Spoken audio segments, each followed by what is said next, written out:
ஊடக நண்பர்கள், மீடியா, உங்கள் எல்லார் முன்னாடியும் இந்த இடத்துல நான் நிற்கிறதுக்கே ரொம்ப பெருமைப்படுறேன். என் பெயர் குணா சுப்பிரமணியன். ரொம்ப சந்தோஷமாக இருக்குது. நிறைய நான் இங்கே வந்து வேடிக்கை பார்த்துருக்கேன். அப்பப்போ வந்து அந்த கார்னரில் நிற்பேன். இன்னைக்கு இங்கே நிற்கிறேன். என் முன்னாடி இவ்வளோ பெரிய ஜாம்பவன் எல்லாம் இருக்கும்போது என்னதான் நமக்கு தைரியம் இருந்தாலும் பேசுறதுக்கு கொஞ்சம் நடுக்கமாக தான் இருக்கு. இருந்தாலும் முயற்சி பண்ணுறேன். தவறு இருந்தால் நான் திருத்திக்கிறேன், மன்னிச்சுக்கங்க. அடுத்தபடியாக நான் முதலாவதா எல்லாரும் மாதிரி எனக்கும் கொஞ்சம் கடவுள் பக்தி, கடவுள் நம்பிக்கை அதிகம் சின்ன வயசுல இருந்தேன். அதனால நான் நினைப்பேன், எனக்கு ஒரு எண்ணம் இருந்துச்சு. எங்கள் தமிழையா சொல்லி கொடுப்பாரு, எங்கள் பாரின்னு சொல்லிட்டு எங்கள் ஸ்கூல் வாத்தியார் தமிழையா. அவர் சொன்ன எல்லாமே எனக்கு படிப்பில் ஞாபகம் இருக்கா. சில விஷயங்கள் மட்டுமே ஞாபகத்தில் எடுத்துக்குவேன் நான். அதில் அது மட்டும்தான் புரிஞ்சுது. எண்ணிய அங்கு எய்துப எண்ணிய திண்ணிய ராகப்பெறின் அப்படிங்கிற குரல். அதே மாதிரி எதுவாக நீ நினைக்கிறாயோ அதுவாகவே ஆகிறாய் அப்படின்னு சொல்ற விவேகானந்தரோட பொன்மொழிகள். இதெல்லாம் ஞாபகத்திலேயே எனக்கு இருக்கும். அதை நோக்கி சரி நம்ம இந்த மாதிரி வரணும்னு சொல்லிட்டு ஓடின ஓட்டத்தில் இப்போ நிற்கிற இடம் இந்த இடம். இதுக்கு ஒரு பெரிய பெரிய காரணம் என்னன்னா, நாங்களாம் அடையாளம் தெரியாமையே எங்கேயோ ஒரு ஊரில், ஏன்னா சரியான தடத்துக்கு தெரியாது. இன்னைக்கு இருக்க அத்தனை தீமையான பழக்கங்கள் எல்லாமே எனக்கு இருந்துச்சு.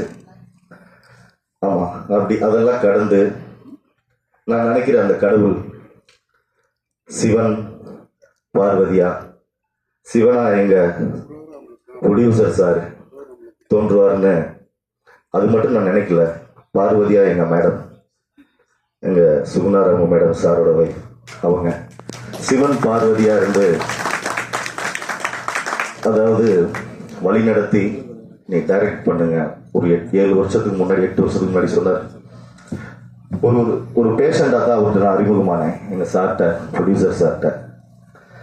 அப்போ சொன்னார், என்ன பண்ணிட்டு இருக்கீங்க? இந்த இதெல்லாம் பண்ணிட்டு இருக்கேன் சார். இப்படி போனேன், நிறைய தோல்விகள், நிறைய பிரச்சனைகள், குடும்பம் வர, அதையும் காப்பாற்றணும், அப்படியே ஓடிட்டு இருக்கேன் சார் அப்படின்ட்டு. சரி ஒன்று பண்ணுவோம் ஒரு நாள், சரியா அப்படின்னு சொல்லி நான் ஞாபகம் வச்சுக்கிறேன் அப்படின்னார். அதுக்கப்புறம் தொடர்ந்து அவரை ஃபாலோ பண்ணிட்டு அவருக்கு தொடர்பு கொண்டுகிட்டே இருந்தேன். ஒரு நாள் வந்துச்சு. ஒன்று பண்ணுவோங்கண்ணா, ரெடி பண்ணுங்க அப்படின்னாரு. ரெடி பண்ணி கொடுத்தேன். இன்னும் கொஞ்சம் எனக்கு என்ன தோணுதுன்னா, வெறும் இது பொழுதுபோக்கா மட்டும் இல்லாமல் வாழ்க்கையில் நம்மளும் வாழ்ந்துட்டோம், நம்ம மூலமாக ஏதாவது சொல்லணும்னு நினைக்கிறேன், ஒரு ஸ்ட்ராங்கான ஒரு விஷயத்த சொல்லலாம் அப்படின்னு தோணுது அப்படின்னா. அப்படி சொன்னார். ஓகே சார், எப்படி சார் சொல்லலாம் அப்படின்னு எனக்கு தோணுச்சு. அந்த இடத்துல கேட்டேன். அப்புறம் அவரே ஒரு ஸ்டோரி சொன்னார். இந்த மாதிரி இது இப்படி போகுது இந்த மாதிரி அப்படின்ட்டு. ரொம்ப நல்லா இருந்துச்சு. இன்னைக்கு சமூகத்துக்கு தேவையான ஒரு ஒரு ஒரு தகவல் மெசேஜ் சார். சூப்பராக இருக்கு சார் அப்படின்னு. இதை ஸ்க்ரீன் பிளே பண்ணுங்க அப்படின்னாரு. பண்ணணும். இந்த சீசா உருவாச்சு. இந்த சீசாங்கிறது இப்போ நீங்கள் எல்லாம் இவ்வளோ தூரம் இங்கே வந்திருக்கிறதுக்கு என்னோட கடவுள்களான எங்கள் சார் 2 பேருக்கும் ரொம்ப ரொம்ப நான் நன்றி கடன் பட்டிருக்கேன். அதே மாதிரி இந்த முகம் தெரியாத ஒரு நபருக்கு தன்னோட முகத்தை கொடுத்த எங்கள் தலைவன் நட்டி சார். உண்மையாலுமே யாரோ ஒருத்தன், நான் பெரிய டைரக்டர் அசிஸ்டண்டாகவும், பெரிய டைரக்டர் எங்கள் சார்லாம் இருக்காரு. நான் சார்கிட்ட எல்லாம், ஜனா வெங்கட் சார்கிட்ட எல்லாம் அசிஸ்டண்டாக ஒர்க் பண்ணல. ரொம்ப நன்றி சார். ஆனால் அவர் கூடவே அவருக்கு ஹெல்ப்பாக இருந்து எல்லா வேலையும் செஞ்சு கொடுத்துட்டு நான் கவனிப்பேன். சார் நான் இதை எடுத்துக்கிறேன், அதை செய்கிறேன் அப்படின்னு சொல்லிட்டு எல்லா உரிமையும் கொடுத்து எங்கள் நட்டி சார், அங்கே உட்காந்துருக்காங்க இன்னொரு சார் நவீன் கிருஷ்ணா சார், இவங்க கிட்ட எல்லாம் நான் உரிமையோட, அவங்க கூட எல்லாம் நான் வந்து உதவி இயக்குனராக இல்லை, அவங்க கூடவே பயணிச்சுட்டு அவங்கள எல்லாம் அடிக்கடி தொடர்பு கொண்டு அவங்க படத்துல எல்லாம் இழுத்து போட்டு ஏதாவது ஒன்று தூக்கி வைக்கிறது, வேலை பார்க்கறது, என்ன பண்றாங்க சார், லெஃப்ட் சொல்றாங்க, ரைட்டு சொல்றாங்க, அங்கே சொல்றாங்க, டாப் ஆங்கிள் சொல்றாங்க, லோ ஆங்கிள் சொல்றாங்க, இது எல்லாத்தையும் பார்த்துட்டு கவனிப்பேன். ஆனால் அவங்க அந்த உரிமை எனக்கு கொடுத்தாங்க. ஒரு அசன் டைரக்டர் அடி கூட வா அப்படி ரொம்ப ரெஸ்பெக்டாக என்னை எல்லாம் கொடுத்தாங்க. அதே மாதிரி மிருகம் சாமி சார், இவங்களாம் நான் உதவி இயக்குனராக இந்த படத்துலேயும் ஒர்க் பண்ணல, எல்லா படத்துலையும் நடிக்கிறதுக்கு தான் போனேன். ஆனால் நடிக்க போகிறதுல அது ஒரு காரணமாக வச்சுக்குவேன். நான் போயிட்டு அங்கே நல்லா கவனிக்கணும் அப்படிங்கிறத. அது அப்படி வந்தவன் இப்படி யாரோ ஒருத்தனுக்கு ஏன் நம்ம செய்யணும் அப்படிங்கிற எண்ணம் இல்லாமல் ரொம்ப எப்படி சொல்றது, அதாவது ஒவ்வொருத்தவங்களும் வாழ்க்கையில் நிறையா சொல்லுவாங்க, மோசமான மனிதர்கள், இந்த உலகத்துல ரொம்ப ஜாக்கிரதையா இருக்கணும் அப்படி இப்படிலாம் பேசுவாங்க. நான் வேகமாக பேசிடுறேங்க, இது சொல்ல வேண்டிய கடமை, அதனால சொல்லிட்டு இருக்கேன். மோசமான மனிதர்கள் நிறைய இருக்காங்க, கவனமா இருக்கணும்ட்டு. ஆனா தேடுனா தங்கமோ வைரமோ முத்தும் கிடைக்கும் அப்படிங்கிறதுல நான் தேடி கண்டுபிடிச்ச என்னோட தங்கம் வைரம் முத்து எல்லாமே இங்கே உட்காந்துருக்கேன். என்னோட வைரம் என்னோட நட்டி சார். அப்பா, அவரை பார்க்கும்போது எங்க ஸ்கூல்ல வந்து கேஎஸ் வாதியார்னு ஒருத்தர் இருப்பார். அவருக்கு பார்த்தாலே பயமா இருக்கும். அவர் நடந்தாலே பயம், பார்த்தாலே பயம், நாங்கெல்லாம் நடுங்குவோம் அவர் வந்தாலே, அந்த அளவுக்கு இருக்கும். சாரை பார்க்கும்போது எனக்கு வந்து அந்த முகத்துல வந்து எந்த படத்துலையும் சார் அழுது நடிச்ச மாதிரி எனக்கு தெரியலையா. சார் அப்படியே கம்பீரமாவே பார்த்துட்டோம், நம்ம கம்பீரமாவே பார்த்துட்டோம். அப்படிங்கும்போது எனக்கு சார் இருக்கும்போது மட்டும் பேசுறதுக்கு வரவே வராது. சார்கிட்ட போய் உட்காந்துன்னா திக்குவேன் நான், அந்த மாதிரி எனக்கு இருக்கும். சார்கிட்ட அது என்னமோ தெரியல, கமல் சார் சொல்ற மாதிரி என்ன மாயமோ தெரியலங்கிற மாதிரி. அவரு இப்ப கூட அவரை பார்த்தாங்க நின்றுக்குது, இங்கிட்டு நின்று பேசும்போது நல்லா இருக்கு. உண்மையாலுமே சொல்றேன், ஒரு மனிதனை மிக்க மனிதர், சாதாரண ஒரு பையன். இவனுக்கு ஏன் செய்யணும்? பணம் அவருக்கு நிறைய அவருக்கு கொடுக்குறாங்க. இந்த பெரிய பெரிய படங்கள்ல எல்லாம் வாய்ப்பு இருக்கு. பெரிய பெரிய படங்கள்ல எல்லாம் அவரை வந்து நல்ல ரெஸ்பெக்ட் பண்ணி நல்ல பொசிஷன்ல வச்சு பாதுகாப்பா கேரளா வச்சு பார்த்துக்குவாங்க. அந்த அளவுக்கு அவருக்கு வந்து இன்னைக்கு வந்து மார்க்கெட் இருக்கு. அப்படி ஒரு மனுஷன் பண்றப்பா, உனக்காக பண்றேன் டைரக்டரே என்ன முதல் கூப்பிட்டாரு. ஐயோ, எனக்கு தூக்கி வாரி போட்டுருச்சு.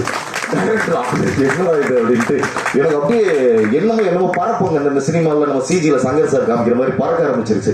டைரக்டரே அப்படின்னாரு. எப்பா, இன்னமும் என் காதுல வந்து அது தாட்டி என்ன டைரக்டர்னு கூப்பிட்ட, டைரக்டர் அப்படின்னு கூப்பிட்ட ஒரு நபர். என்னால சொல்ல வார்த்தைகள் இல்லை. அந்த அளவுக்கு எனக்கு இப்ப கூட எனக்கு என்னன்னாக்க என்னென்னமோ பண்ணுது நெஞ்சுக்குள்ள இங்க நிற்கும் போதே.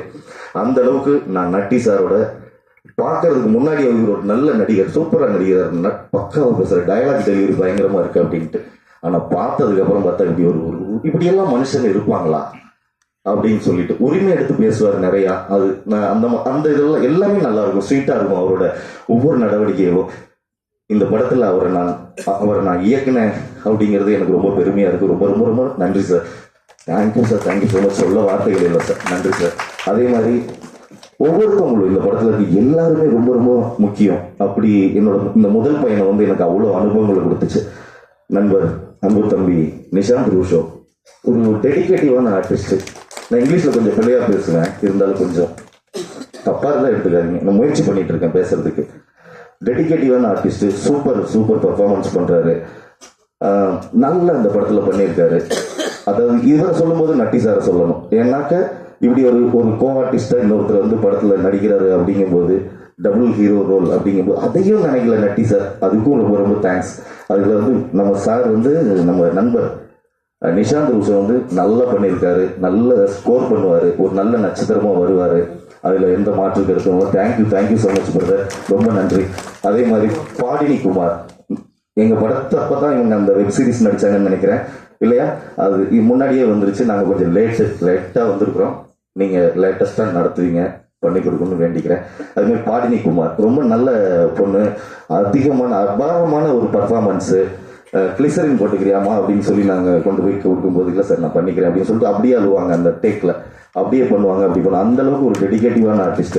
நான் கொண்டு போவேன், இந்த மேக்கப் பண்ணுங்கப்பா, கிளிசரின் எங்க அப்படின்னு சொல்லிட்டு எடுத்துட்டு கொண்டு போயிட்டு கொடுக்கும்போது டக்குன்னு அதை இல்லை சார் பரவாயில்ல சார் அப்படின்ட்டு போட்டு அப்படி நடிச்சிருக்கீங்களான்னு கேட்டால் அப்படி நடிப்பாங்க. அந்த மாதிரி ஒரு டெடிகேட்டிவான ஆர்டிஸ்ட். வாழ்க வளமுடன், நல்லா வருவீங்கம்மா. வாழ்த்துற அளவுக்கு நான் பெரிய ஆள் இல்லை, பெரியவங்க இருக்க இடத்துல வாழ்த்துறதுனால நீங்கள் வந்து பெரிய ஆளாக வருவீங்க. நன்றிம்மா. அதே மாதிரி வந்து எங்கள் படத்தில் யாருக்காராவது விட்டு போயிடுச்சுன்னா தப்பாக எடுத்துக்கிங்கன்னா, முக்கியமானவங்க அப்படிங்கிறதுல எல்லாத்தையும் சொல்லிடுறேன். முக்கியமானவங்க எல்லாருமே. அதில் வந்து நான் குறிப்பிட்டு சில பேரை நேரம் கருதி மட்டும் சொல்லிக்கிறேன். அதே மாதிரி வந்து நம்ம மூர்த்தி ஒரு சூப்பரான ஆக்டர், வளர்ந்துட்டு வர்றாரு, நல்ல நண்பர், ஒரு முக்கியமான ரோல் பண்ணியிருக்காரு. நண்பர் அன்பு தம்பி கார்த்தி, ஆர்எஸ்ஆர் ரவி கார்த்திங்கிற ஒரு ரோல் பண்ணியிருக்காரு. அழகா வளர்ந்துக்கிட்டு வர்றாரு, ஒரு முக்கியமான ரோல்ல பண்ணியிருக்காரு. ப்ரொடியூசர் ராஜநாயகம், எங்க சார் மஞ்சக்குருவின்னு ஒரு படத்தை ப்ரொடியூசர் அந்த கும்ஃபு ஃபைட்டர், கும்ஃபு மாஸ்டர் நம்ம படத்துல வந்து ஒரு முக்கியமான ரோல் பண்ணியிருக்காரு. அப்புறம் வந்து இன்னும் வந்து SR ஆனந்தகுமார் இந்த படத்துல ஒரு ரோலும் பண்ணியிருக்காரு. என்னோட இணை இயக்குனர், இந்த படத்தோட இணை இயக்குனர் அண்ணனுக்கு ரொம்ப நன்றி. என்னோட உதவி இயக்குனர்கள் யாசிக்கு, சிவா, பொன்னி, ஜெயராம், இவங்க எல்லாமே வந்திருக்காங்க. எல்லாருக்கும் என்னோட நன்றி. அதுக்கப்புறம் இன்னொரு முக்கியமான விஷயம், இந்த மேடையில் நான் வந்து ரொம்ப ரொம்ப எனக்கு சந்தோஷம் என்னன்னாக்க, நாம் பார்த்து வியந்த இயக்குனர்கள்லாம் இங்க உட்கார்ந்துருக்காங்க. நாம் பார்த்து வியந்த இயக்குனர்கள் அதான் நண்பர் நண்பர் அந்த பக்கம் சாரி பிரதர், ஏன் அப்படி இதுல ஓவர்லேப்ல இருக்கீங்க? நன்றி பிரதர். அது ஆதேஷ் பாலா ரொம்ப நல்ல கேரக்டர், நிறைய ஃபாலோவர்ஸ் வச்சிருக்காரு ஃபேஸ்புக் இதுல எல்லாம். அருமையான நண்பர், உற்சாகம் தர்ற மாதிரி இருக்கும் அவரோட ஒவ்வொரு பேச்சும். தட்டி கொடுப்பாரு, நல்லா இருங்க, நல்லா சூப்பர் பிரதர் அப்படின்னு சொல்லி பேசுவார். அவர் நல்ல நடிகர், நம்ம ஒரு நல்ல காமெடி நடிகர் சிவராமன் அவங்க சன்னு. ரொம்ப நன்றி பிரதர், நீங்கள் நம்ம படத்தில் இருந்ததுக்கு ரொம்ப நன்றி.